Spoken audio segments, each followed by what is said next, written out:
Hey, what's up guys? The first unboxing of the new Insta360 Luna Ultra just dropped.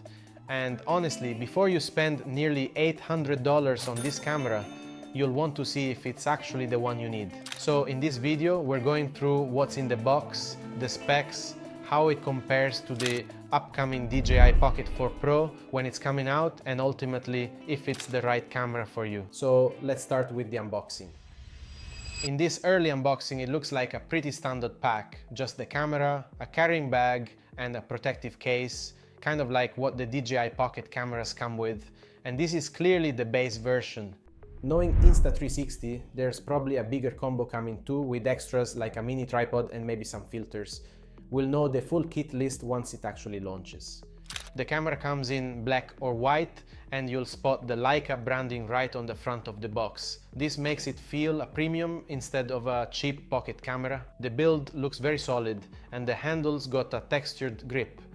The gimbal head on its own is around 150 grams. With the head on the handle, it's a little heavier than the DJI Pocket 3, but still small enough to drop in a jacket pocket and forget about until you need it. The OLED screen on the handle is bright and easy to read, and that matters more than it sounds, because shooting outside in sunlight is exactly where these little screens usually fall apart. And in this side-by-side with the DJI Pocket 4, the colors look honest too, not overpushed. We'll come back to that in a minute.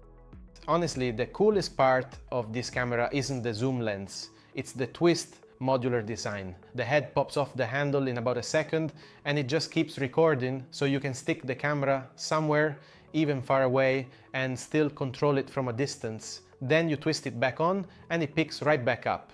You could leave it on a tripod across the room and frame the shot from your hand. The handle basically turns into the remote, and the camera goes wherever you need it.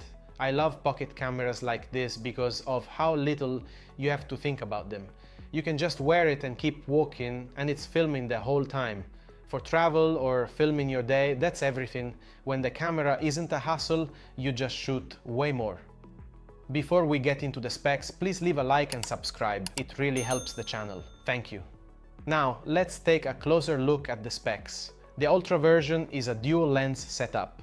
I went deep on this in my last video. I'll link it up here if you want the full rundown. The main camera is a 1-inch sensor at f1.8, which is a bit wider than the f2.0 on the Pocket 3. The second one is a 1/1.3-inch telephoto. Together you get 3.9 times optical zoom and up to 6 times with no real loss in quality. That telephoto is more useful than it looks on paper. It lets you back up from your subject and still fill the frame, so you get that nice flattering compressed look instead of the wide angle stretch you get on most pocket cams. For talking headshots or filming someone from a distance, that's a real step up. The color is Leica-tuned across both lenses, and that matters because matching color between two different sensors is hard to pull off. So when you cut between the wide and the zoom, it should still feel like one camera. On video, you're looking at up to 8K and 4K at 240 frames per second.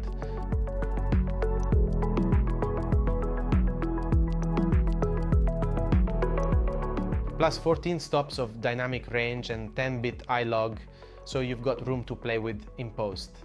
Quick tip though, the 10-bit log is only worth using if you actually color grade. If you're just posting straight to social, the standard profile is going to look better straight out of the camera. Don't shoot log just because it sounds pro. It'll cost you time and look flat if you don't color grade it. Battery is rated around 150 to 180 minutes, and the detached head has its own battery, so taking it off doesn't suddenly leave you with less to work with. The Luna Ultra has 3 built-in mics, and there's a chip inside that cleans up your sound as you record. So it's cutting wind and background noise on the fly, and your voice stays clear. The best part is it's mostly handled by the time you open the file, so there's less to fix later. For run and gun filming, where you don't have time to set up a separate mic, that's something you really only notice once you sit down to edit. So how much is the Insta360 Luna going to cost?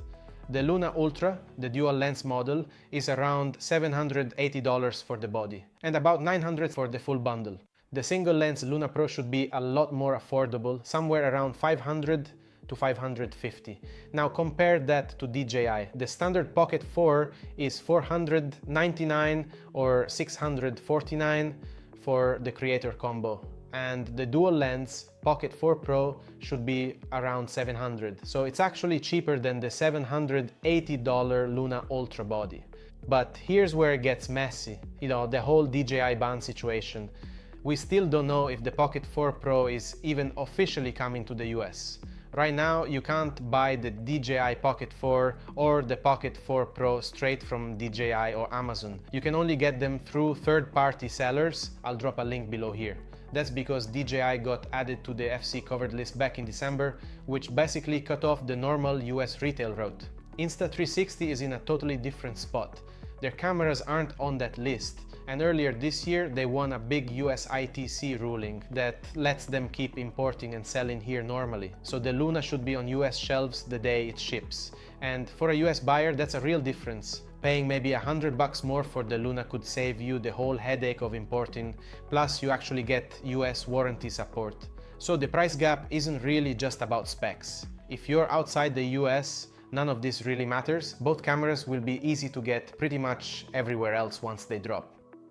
So if you've made it this far and you're still on the fence about waiting for the Luna, here's how I think about it. If you travel or vlog or just like documenting your life, and you want something you can pull out and shoot without overthinking it, this is a great fit. If you film professionally and you want a tiny B cam or a little camera you can mount somewhere and drop into your kit, the modular thing is the real reason to look.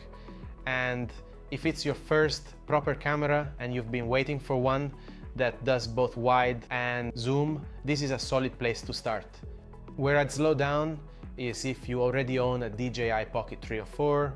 In that case, I don't think the upgrade's worth it unless that detachable head is exactly the thing your setup's been missing, because that's the one thing here you really can't get anywhere else right now. So when's it actually coming out?